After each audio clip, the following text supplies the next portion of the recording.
Hello everyone, आज देखेंगे अपन chapter number 5 का next topic cell cycle and cell division. देखिए तो फर्स्ट बात करते हैं अपन सेल साइकिल की।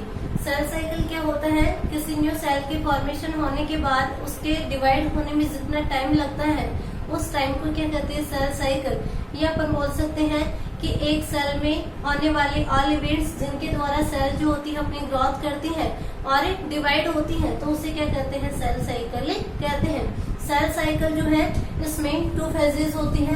फर्स्ट है इंटरफेज और सेकंड है एम फेज। कौन कौन सी है, interphase and M phase. M phase यानी कि माइटोटिक फेज। देखिएगा फर्स्ट इंटरफेज। इंटरफेज जो होती है नॉन डिवाइडिंग फेज होती है। कौन सी फेज होती है, नॉन डिवाइडिंग फेज, यानी कि इस फेज में डिवीजन नहीं होता है। कैसी होती है ये, नॉन डिवाइडिंग फेज होती है।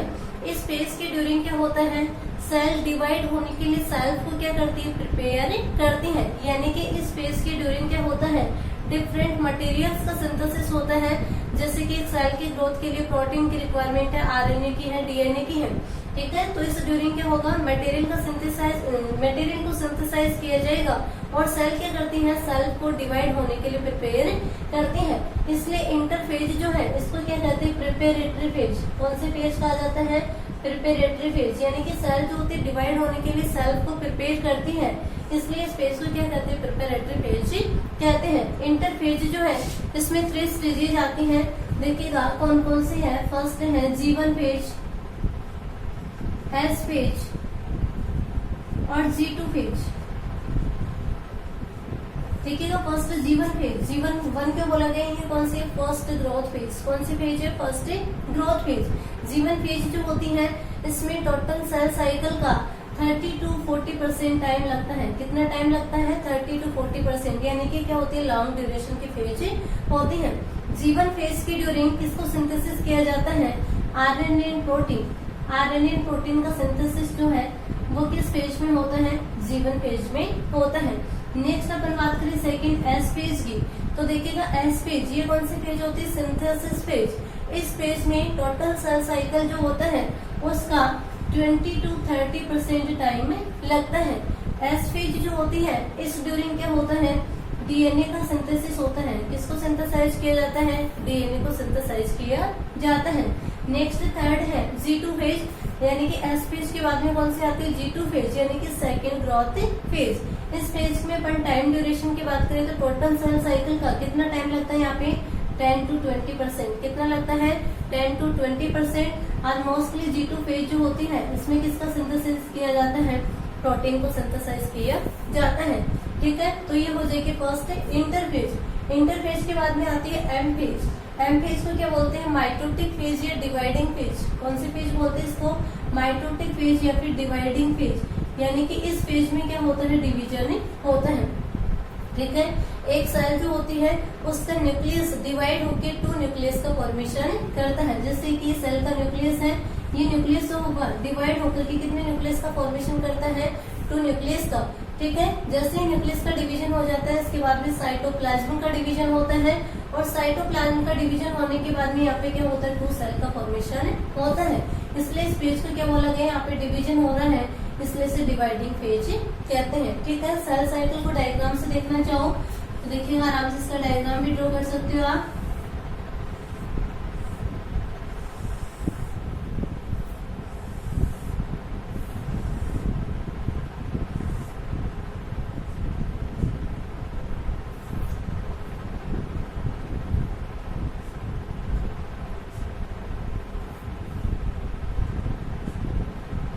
सबसे शॉर्ट ड्यूरेशन की फेज कौन सी होती है, एम फेज। इसमें टाइम कितना लगता है, 5 to 10% टोटल सेल साइकिल का।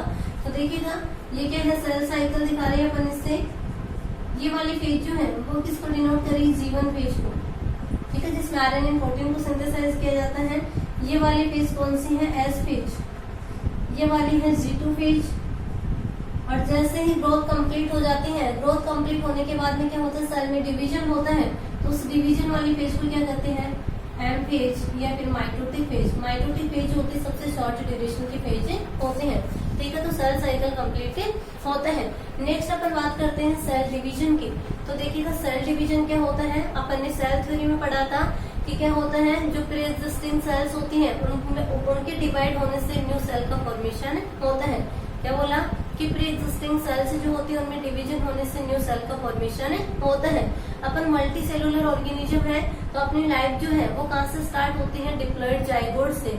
उस डिप्लॉइड जाइगोट में क्या होती है, कंटिन्यूसली डिवीजन होते हैं, और डिवीजन होगा तो जैसे कि पहले जाइगोट है, जाइगोट से एम्ब्रियो बनेगा, एम्ब्रियो को कंप्लीट डेवलपमेंट हो जाएगा, चाइल्ड बनेगा, यानी कि न्यू इंडिविजुअल बन रहा है। तो ये सब ग्रोथ जो है किसके द्वारा हो रही है, सेल डिवीजन के द्वारा होती है। नेक्स्ट अपन बात करते हैं टाइप्स ऑफ सेल डिवीजन। तो देखिएगा टाइप्स ऑफ सेल डिवीजन जो है बात करें अपन तो कितने टाइप के होते हैं डिवीजन, 2 टाइप के होते हैं। एक होता है माइटोसिस डिवीजन और दूसरा होता है मेयोसिस डिवीजन।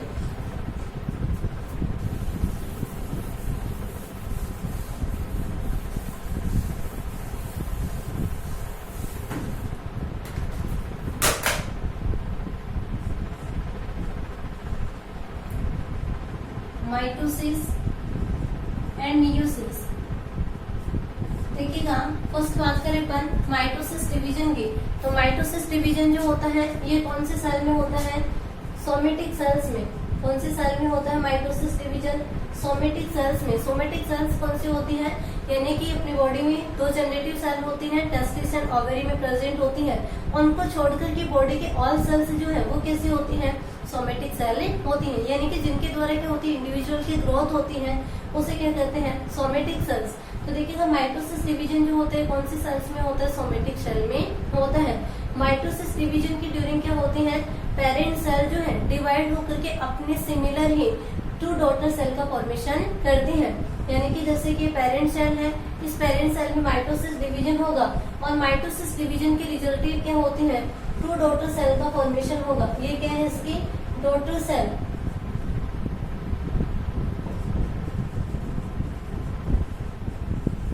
ये क्या है, पेरेंट सेल। ठीक है, तो पेरेंट सेल में माइटोसिस डिवीजन होगा। माइटोसिस डिवीजन के रिजल्ट 2 डॉटर सेल का फॉर्मेशन होता है। इन दोनों डॉटर सेल में क्रोमोसोम का नंबर जो है वो किसके सिमिलर होता है, पेरेंट सेल के सिमिलर होता है। इसलिए इस डिवीजन को क्या कहते हैं, इक्वेशनल डिवीजन या माइटोसिस डिवीजन कहते हैं। इक्वेशनल क्यों बोला, क्योंकि क्रोमोसोम का नंबर जो है वो इन डॉटर सेल में क्या होता है, पेरेंट सेल के सिमिलर होता है। फॉर एग्जाम्पल के लिए अपन बात करें कि अपनी सोमेटिक सेल जो होती है इसमें 46 क्रोमोसोम होते हैं। इस सेल में डिवीजन होगा, 2 सेल का फॉर्मेशन हो रहा है, तो यहाँ पे दोनों सेल होंगे, इसमें क्रोमोसोम का नंबर कितना होगा, 46 कितना होगा, 46, यानी कि यहाँ पे जो डॉटर सेल फॉर्म होती है इसमें क्रोमोसोम का नंबर क्या होता है, पेरेंट सेल के सिमिलर होता है। दोनों सेल जो होती है, पेरेंट सेल जो होती है उसके आइडेंटिकल होती है, इसलिए इस टाइप के डिवीजन को क्या कहते हैं, माइटोसिस डिवीजन। माइटोसिस डिवीजन कौन से सेल्स में होता है, याद रखना, सोमेटिक सेल्स में। नेक्स्ट अपन बात करें माइटोसिस डिवीजन जो है, देखिएगा कौन कौन सी फेजेस में कंप्लीट होता है। फर्स्ट होती है माइटोसिस में इंटरफेज, सेकंड होता है कैरियोकाइनेसिस और थर्ड है साइटोकाइनेसिस। देखिएगा फर्स्ट इंटरफेज, सेल साइकिल की इंटरफेज अपन ने देखी, वो ही क्या है, माइटोसिस की इंटरफेज। यानी कि इंटरफेज के ड्यूरिंग क्या होता है, सेल जो होती है अपनी ग्रोथ करती है, डिफरेंट मटेरियल जैसे कि आरएनए है, प्रोटीन है, डीएनए है, इनको सिंथेसाइज करती है और क्या करती है, अपनी ग्रोथ करती है। यानी कि एक सेल जो होती है डिवाइड होने के लिए सेल्फ को क्या करती है, प्रिपेयर करती है। तो वो फेज कौन सी होती है, इंटरफेज। जैसे इंटरफेज के द्वारा एक सेल अपनी ग्रोथ कंप्लीट कर लेती है तो उसके बाद में कौन सी आती है, एम फेज, यानी कि डिवाइडिंग फेज। डिवाइडिंग फेज में क्या होता है, कैरियोकाइनेसिस एंड साइटोकाइनेसिस। देखिएगा अपन बात करें कैरियोकाइनेसिस की। कैरियोकाइनेसिस किसे बोलेंगे, देखिएगा कैरियोन का मीनिंग होता है यहाँ पे न्यूक्लियस। कैरियोन जो है इसका मीनिंग क्या होता है, न्यूक्लियस।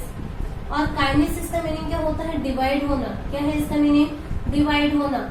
यानी कि न्यूक्लियस का डिवाइड होना क्या कहलाता है, कैरियोकाइनेसिस। ऐसे ही इसके बाद में अपन पढ़ेंगे साइटोकाइनेसिस। तो साइटोकाइनेसिस में क्या होता है, साइटो का मीनिंग क्या है यहाँ पे, साइटोप्लाज्म। क्या है, साइटोप्लाज्म। काइनेसिस का मीनिंग क्या होता है, डिवाइड होना। यानी कि साइटोप्लाज्म के डिवाइड होने की प्रोसेस को क्या कहते हैं, साइटोकाइनेसिस। ठीक है, तो देखिएगा अपन बात कर रही थी कैरियोकाइनेसिस की। किसे बोलेंगे, कैरियोकाइनेसिस में क्या होगा कि न्यूक्लियस जो है वो डिवाइड होकर 2 डॉटर न्यूक्लियस से बनाता है, तो उसे क्या कहते हैं, कैरियोकाइनेसिस। अब देखिएगा माइटोसिस में जो कैरियोकाइनेसिस होता है वो कौन कौन सी फेजेस में कंप्लीट होता है। फर्स्ट होती है यहाँ पे prophase, metaphase, anaphase and telophase. Prophase, metaphase, anaphase and telophase. कौन कौन से फेज होते हैं कैरियोकाइनेसिस में? प्रोफेज, मेटाफेज, एनाफेज और टीलोफेज। देखिए इसको समझते हैं अपन।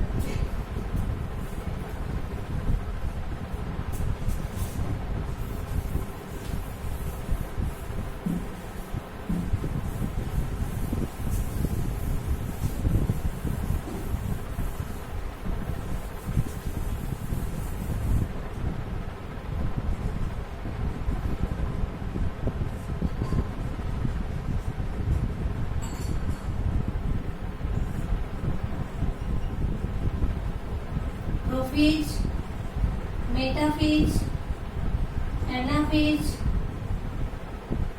And telophase. देखिए तो फर्स्ट बात करें अपन प्रोफेज की। तो देखिएगा प्रोफेज के ड्यूरिंग क्या होता है, अपन ने पहले पढ़ा था कि न्यूक्लियस में क्या होता है, क्रोमेटिन होता है। ठीक है, तो प्रोफेज के ड्यूरिंग क्या होता है, जो क्रोमेटिन मटेरियल होता है उसका क्या होता है, कंडेंसेशन होता है। क्रोमेटिन मटेरियल के कंडेंसेशन होने के कारण यहाँ पे क्रोमोसोम जो होते हैं अपन को अपीयर होने लगते हैं, और ये क्रोमोसोम जो है कंडेंसेशन के कारण कैसे हो जाते हैं, शॉर्ट और वेरी थिक, यानी कि साइज में तो शॉर्ट हो जाएंगे और वैसे क्या होते हैं, थिक हो जाते हैं। ठीक है, तो प्रोफेज स्टेज के ड्यूरिंग फर्स्ट तो क्या होगा कि क्रोमेटिन मटेरियल का कंडेंसेशन होने के कारण अपन को क्रोमोसोम अपीयर होने लगते हैं, और ये क्रोमोसोम क्या होते हैं, वेरी शॉर्ट होते हैं और साइज में कैसे होते हैं, थिक होते हैं। सेकेंड सिम्टम्स क्या देखने को मिलेगा यहाँ पे कि प्रोफेज स्टेज के ड्यूरिंग न्यूक्लियर मेम्ब्रेन जो है और न्यूक्लियस क्या हो जाती है, डिसअपीयर हो जाती है। क्या होगा सेकेंड की न्यूक्लियर मेम्ब्रेन और न्यूक्लियस क्या होती है, डिसअपीयर हो जाती है। इसके अलावा अपन बात करें कि प्रोफेज स्टेज के ड्यूरिंग सेंट्रोसोम जो होता है वो क्या होता है, डिवाइड होकर के टू डॉटर सेंट्रियोल का फॉर्मेशन करता है। देखिएगा डायग्राम से देखते हैं अपन इसको। जैसे कि इंटरफेज की ड्यूरिंग क्या है, एक सेल है। प्रोफेज से पहले कौन सी होती है, इंटरफेज होती है, यानी कि डिवाइडिंग फेज से पहले की फेज कौन सी है, इंटरफेज। ठीक है, तो इंटरफेज की ड्यूरिंग क्या होगा, जैसे कि ये वाले कोई सेल है, सेल के अंदर ये क्या है, न्यूक्लियस है। ठीक है, न्यूक्लियस की ये क्या होगी, न्यूक्लियर मेम्ब्रेन होगी।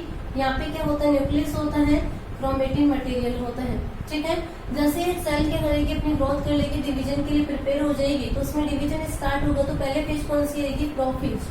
देखिएगा प्रोफेज स्टेज की ड्यूरिंग क्या होगा, ये सेल है। ठीक है, फर्स्ट अपन ने बोला है कि क्रोमेटिन मटेरियल का कंडेंसेशन होगा, जिससे क्या होंगे, ये किसमें कन्वर्ट हो जाएंगे, क्रोमोसोम में। किसमें कन्वर्ट हो जाएंगे, क्रोमोसोम में, यानी कि इस टाइप से क्या होंगे, क्रोमोसोम बन जाएंगे। क्रोमोसोम जो होंगे वो बीच में किससे जुड़े होते हैं, सेंट्रोमियर से। पहले भी बता चुकी है आपको कि एक क्रोमोसोम जो होते हैं इसमें दो क्रोमेटिड होते हैं, और ये दोनों क्रोमेटिड जो है आपस में किसके द्वारा जुड़े होते हैं, सेंट्रोमियर के द्वारा। ठीक है, तो इस टाइप से अपन को क्रोमोसोम अपीयर होने लगते हैं। न्यूक्लियस के चारों ओर की न्यूक्लियर मेम्ब्रेन जो है ये क्या होती है, डिसअपीयर होने लग जाती है। ठीक है, ये क्या होगी, इस टाइप से नहीं होगी, इस टाइप से होगी, यानी कि डिसअपीयर होने लग जाती है। साथ ही इसके अंदर जो न्यूक्लियोलस होता है वो भी क्या होने लग जाता है, डिसअपीयर। ठीक है, तो ये फेज कौन सी हो जाएगी, प्रोफेज। साथ ही प्रोफेज स्टेज के ड्यूरिंग क्या होता है, जो सेंट्रोसोम होगा वो डिवाइड होकर क्या करता है, टू सेंट्रियोल का फॉर्मेशन करता है। ठीक है, यानी कि यहाँ पे सेंट्रियोल बन जाएंगे। रैपलिंग करना चाहो तो ये क्या होगी, न्यूक्लियर मेम्ब्रेन होगी। ठीक है, ये वाले क्या है, क्रोमोसोम है, ये क्या है, न्यूक्लियोलस है, ये क्या है, सेंट्रियोल है। ठीक है, तो प्रोफेज में ये फीचर्स होंगे। प्रोफेज के बाद में नेक्स्ट फेज कौन सी आती है, सेल डिवीजन के ड्यूरिंग माइटोसिस में मेटाफेज। देखिएगा मेटाफेज के ड्यूरिंग क्या होगा, ये क्या है, सेल है। मेटाफेज की ड्यूरिंग न्यूक्लियर मेम्ब्रेन न्यूक्लियोलस क्या होगी, कम्प्लीटली डिसअपीयर हो जाती है। ठीक है, साथ ही यहाँ पे जो सेंट्रियोल बने हैं ये अपोजिट पोल की ओर चले जाएंगे। किधर चले जाएंगे, अपोजिट पोल की ओर। ठीक है, जैसे अपोजिट पोल की ओर चले जाएंगे इनसे क्या होता है, स्पिंडल फाइबर का फॉर्मेशन। ये क्या है, स्पिंडल फाइबर, यानी कि सेंट्रियोल से क्या होता है, स्पिंडल फाइबर का फॉर्मेशन होने लग जाता है। और ये क्रोमोसोम जो होते हैं वो एक प्लेट पे अरेंज हो जाते हैं। इस प्लेट को क्या कहते हैं, मेटाफेज प्लेट। कौन सी प्लेट कहा जाता है, मेटाफेज प्लेट। इस मेटाफेज प्लेट पे क्या होते हैं, ये क्रोमोसोम जो होंगे इस टाइप से अरेंज हो जाएंगे। ठीक है, ये क्या होगी, मेटाफेज प्लेट।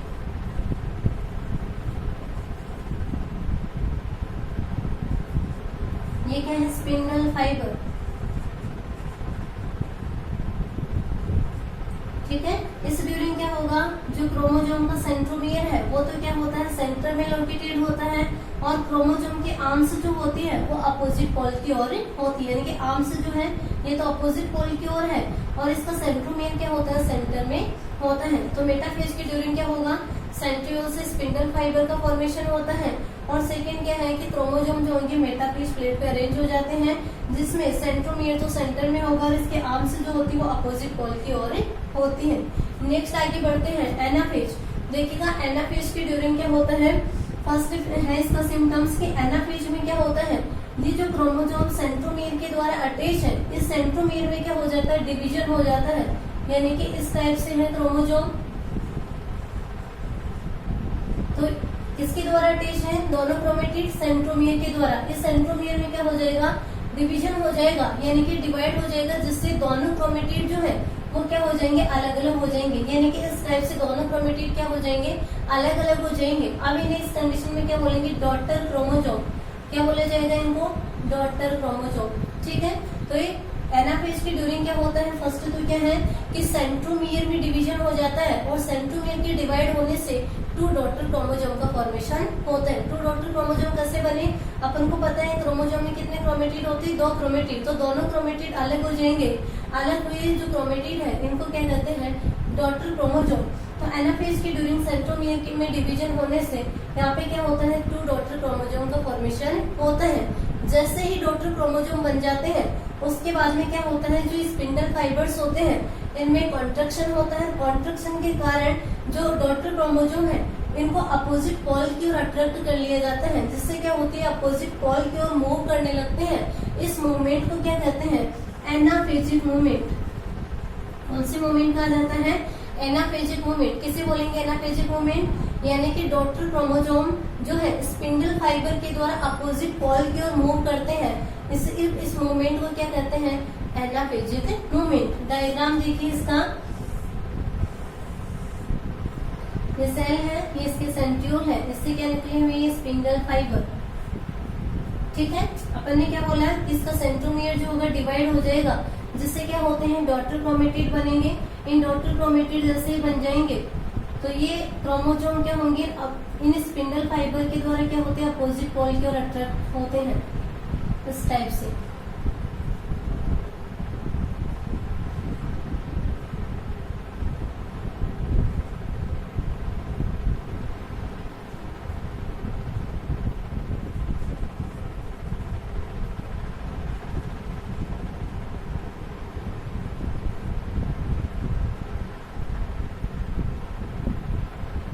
ठीक है, तो कंटिन्यूसली यदि अपोजिट पोल की ओर इसको खींचा जा रहा है, अट्रैक्ट किया जा रहा है, तो ये क्या होंगे, अपोजिट पोल की ओर ट्रांसफर होते हैं। इस ड्यूरिंग एक चीज ध्यान रखना, यहाँ पे जो सेंट्रोमियर होता है इसकी पोजीशन कैसी होती है, अपोजिट पोल की ओर होते हैं। कैसे होते हैं, अपोजिट पोल की ओर होते हैं, जबकि इसके आर्म्स जो होती है वो मेटाफेजिक प्लेट की ओर होती है, यानी कि सेंटर की ओर तो क्या होगी, आर्म होगी। मेटाफेज प्लेट तो यहाँ पे डिसअपीयर हो जाएगी, यहाँ पे जो आर्म होगी वो तो क्या होगी, सेंटर की ओर होगी, और सेंट्रोमियर जो है वो क्या होगा, अपोजिट पोल की ओर होता है। तो ये फेज हो जाएगी एनाफेज। क्या क्या चेंजेस होंगे एनाफेज में, एनाफेज के ड्यूरिंग क्या होता है, सेंट्रोमियर जो होता है वो डिवाइड हो जाता है, और डिवाइड होने से 2 डॉटर क्रोमोसोम का फॉर्मेशन होता है।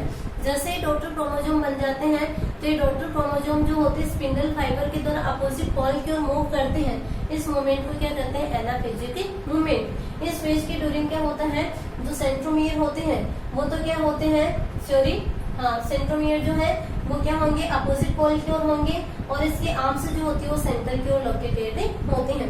ठीक है, तो ये हो जाएगी एनाफेज। एनाफेज के बाद में फेज आती है टेलोफेज।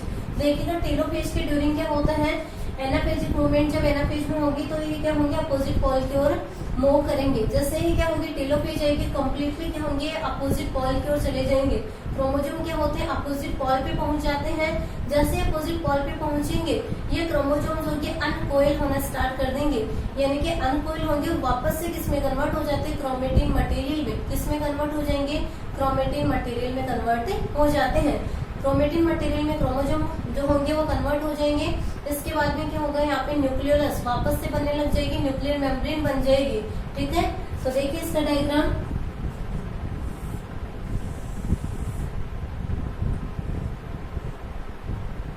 न्यूक्लियर मेम्ब्रेन वापस से बनेगी यहाँ पे, यानी कि दोनों अपोजिट पोल पे न्यूक्लियर मेम्ब्रेन बन जाएगी, न्यूक्लियस बन जाएगी, और क्रोमोसोम किसमें कन्वर्ट हो जाएंगे, वापस से क्रोमेटिन मटेरियल में। ठीक है, यानी कि यहाँ पे कितने न्यूक्लियस बन गई, 2 न्यूक्लियस, कंप्लीटली न्यूक्लियस बन गई, एक ये वाला और एक ये वाला। इसके बाद में क्या होता है, यहाँ पे साइटोकाइनेसिस होगा, यानी कि साइटोप्लाज्म में डिवीजन होगा, और साइटोप्लाज्म में डिवीजन होते ही कितनी सेल बन जाएगी, यहाँ पे 2 डॉटर सेल। कितनी सेल का फॉर्मेशन हो जाएगा, 2 डॉटर सेल का फॉर्मेशन हो जाएगा। ठीक है, तो ये डिवीजन होगा माइटोसिस डिवीजन। आगे समझ में कौन कौन सी फेजेस थी इसमें, प्रोफेज, मेटाफेज, एनाफेज और टीलोफेज। प्रोफेज में क्या होता है, फर्स्ट याद रखो कि प्रोफेज के ड्यूरिंग क्रोमेटिन मटेरियल में कंडेंसेशन होता है, और कंडेंसेशन होने के कारण वो किसमें कन्वर्ट हो जाता है, क्रोमोसोम में। क्रोमोसोम कंडेंसेशन के कारण थिक हो जाते हैं और वेरी शॉर्ट हो जाएंगे। ठीक है, नेक्स्ट बोला कि न्यूक्लियर मेम्ब्रेन और न्यूक्लियोलस डिसअपीयर होने लग जाती है। सेंट्रोसोम जो है वो डिवाइड होकर के 2 सेंट्रियोल बना लेता है। ठीक है, इसके बाद में मेटाफेज। मेटाफेज में क्या होगा, जो ये सेंट्रियोल थे अपोजिट पोल की ओर चले जाएंगे, इनसे फाइबर बनेंगे, और फाइबर को क्या कहेंगे, स्पिंडल फाइबर, और क्रोमोसोम मेटाफेजिक प्लेट पे अरेंज हो जाएंगे। इस ड्यूरिंग सेंट्रोमियर जो होगा सेंटर में होगा, इसके आर्म्स जो होती है अपोजिट पोल की ओर होती है। एनाफेज में अपन ने देखा कि एनाफेज की ड्यूरिंग जो है क्रोमोसोम का सेंट्रोमियर डिवाइड हो जाता है, और सेंट्रोमियर के डिवाइड होने से जो दोनों क्रोमेटिड होंगे वो अलग हो जाएंगे, इन्हें क्या बोलेंगे, अलग हुए क्रोमेटिड को क्या बोलेंगे, डॉटर क्रोमोसोम। ये डॉटर क्रोमोसोम होंगे, स्पिंडल फाइबर में कॉन्ट्रैक्शन होने के कारण अपोजिट पोल की ओर मूव करेंगे, इस मूवमेंट को क्या कहेंगे, एनाफेजिक मूवमेंट। एनाफेजिक मूवमेंट के द्वारा जैसे क्रोमोसोम अपोजिट पोल पे पहुंच जाएंगे तो वो फेज कौन सी होगी, टीलोफेज। यानी कि टीलोफेज की ड्यूरिंग क्या होते हैं, क्रोमोसोम जो है अपोजिट पोल पे पहुंच जाएंगे, वापस से न्यूक्लियर मेम्ब्रेन न्यूक्लियोलस का फॉर्मेशन हो जाएगा, यानी कि दोनों अपोजिट पोल पे 2 न्यूक्लियस बन जाएंगे। जैसे ही न्यूक्लियस तो 2 बन गए, इसके बाद में साइटोप्लाज्म में डिवीजन होगा, और साइटोप्लाज्म में डिवीजन होने के रिजल्टेड कितनी सेल का फॉर्मेशन होता है, 2 सेल का फॉर्मेशन होता है। तो इस प्रकार से माइटोसिस डिवीजन जो होते हैं कंप्लीट होता है। Thank you.